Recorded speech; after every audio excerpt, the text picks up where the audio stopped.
Hello everyone, I'm Iain. Welcome to a very dark, cold, wet, grey, windy day in northern England. You may be able to hear it as we record, but no, I'll crack on.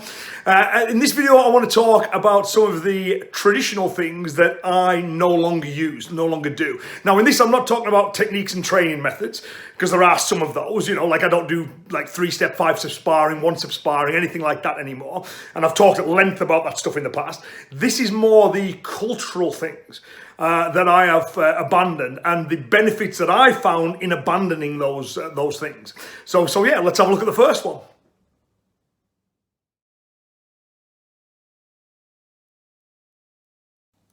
So one of the first things that we've gotten rid of is formal etiquette, formal Japanese etiquette.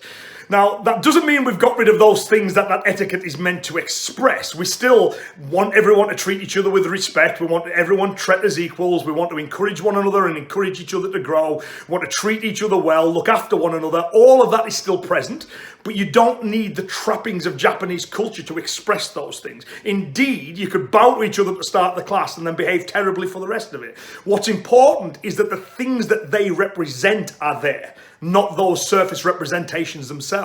Now, for us as Brits, it never really quite felt right. I'm not Japanese. I don't fully understand Japanese culture. I haven't grown up in it, So therefore, what I found we were doing was we were kind of mimicking it, and I don't think we were mimicking it overly well.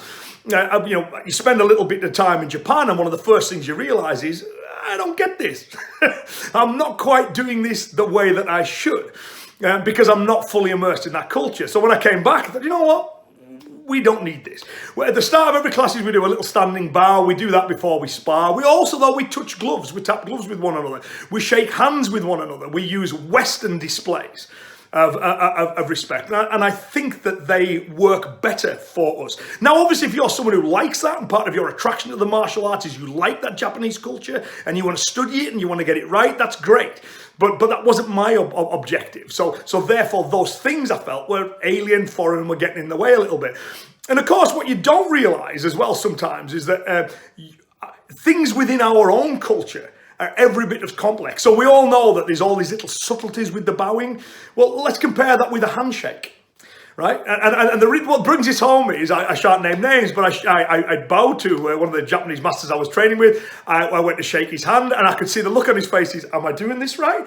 Because it's not culturally what they do. And you think about how complicated even a handshake is.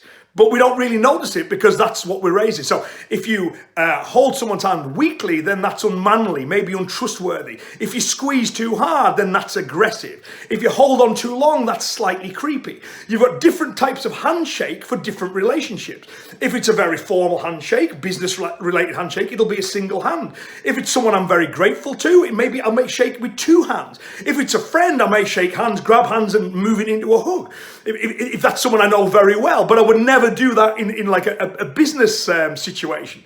So Western displays of respect are every bit as complicated as the Japanese ones, but we understand them better because that's the culture we're raised in, right? So for me and mine, we felt that the formal etiquette was not something that was working for us. We felt it was probably something we weren't doing right, and we felt there were better ways to express the mutual respect using Western gestures like tapping gloves before and after we spar and shaking hands as a way to show respect. So again, I'm not judging those that do. If it's working for you, that's great. I'm just explaining the things that we no longer do. And one of the things that we've gotten rid of is that formal Japanese etiquette.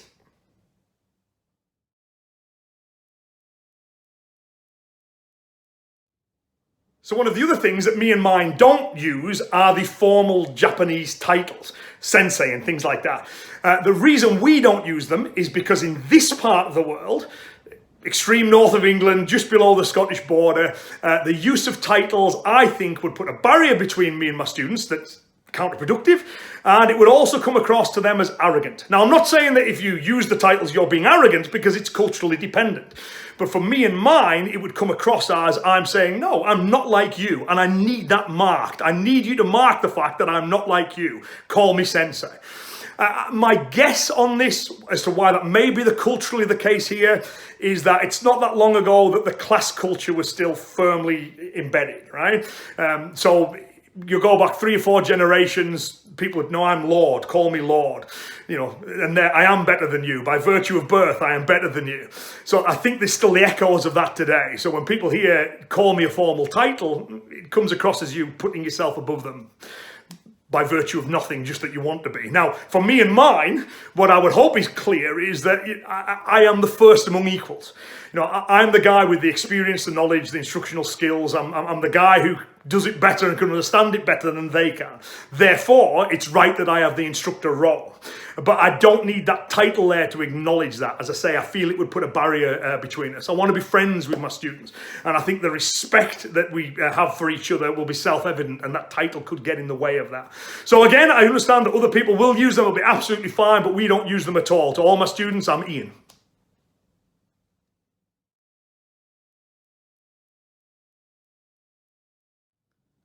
So the final traditional thing that we don't do is line up in grade order.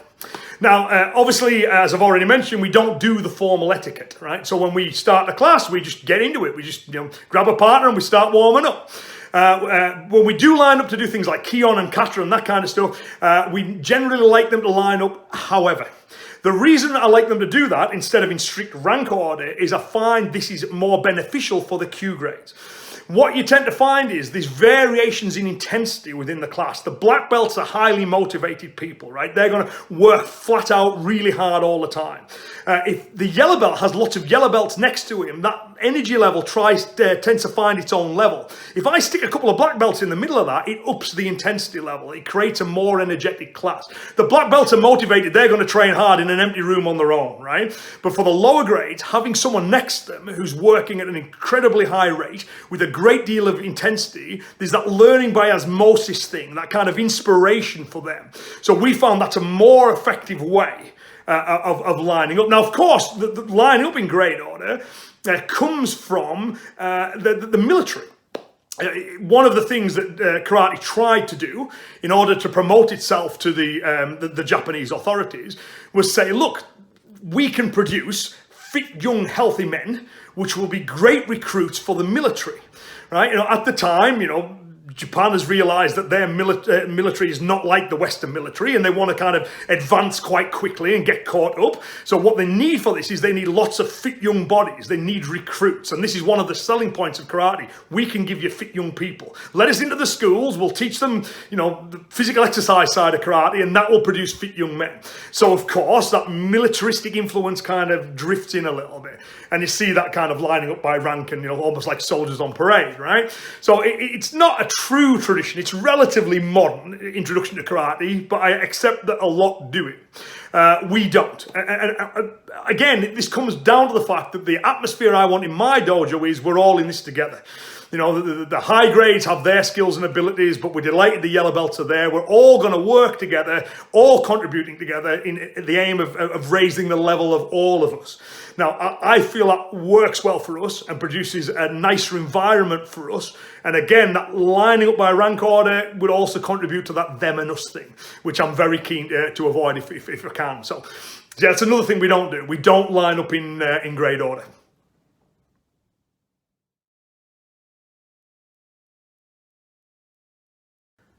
So in conclusion, I hope you enjoyed that, and I hope you found it interesting. But I'd like to make clear that I'm not for a single second saying you should do as I do.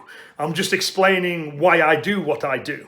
Now, this is based on the culture that we want in the dojo, the local culture, and even to a degree, the national culture.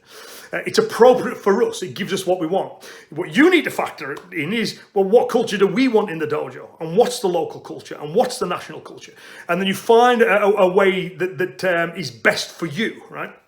I say we have dropped these elements of the traditional Japanese culture, and we've found great benefit in having done so. We've done it this way for decades. Sometimes when I make videos like these, people feel the need to correct my errors. So it's not unusual, to get kind of emails like, you should do the bowing and you should do this and you should line up in this order. But if it's working for you, great, you should continue doing it. But it doesn't work for us. And what we're doing now has proven its utility. So I always think we just need to always consider are the things we do in getting us the results that we want? And you know, and be prepared to change and adapt. You know, it's the traditional martial arts have always had change at the very core. And if you look at, you know, karate, I often joke to my students, I say, we are practicing a Western version of a Japanese version of an Okinawan version of a Chinese art. Now, obviously that's a gross oversimplification, but it just shows it's moved through cultures. And as it moved through cultures, it changed and adapted. You know, when it went to Japan, it picked up the do ethos and the skis and the belts and all the things that we regard as traditional now. It picked up the lining up and all that kind of stuff. It's always evolved. So I don't see anything wrong with making it culturally appropriate for the region in which we're teaching and practicing. So yeah, thanks very much for watching this video. I hope you found it of value, and I'll be back with more soon.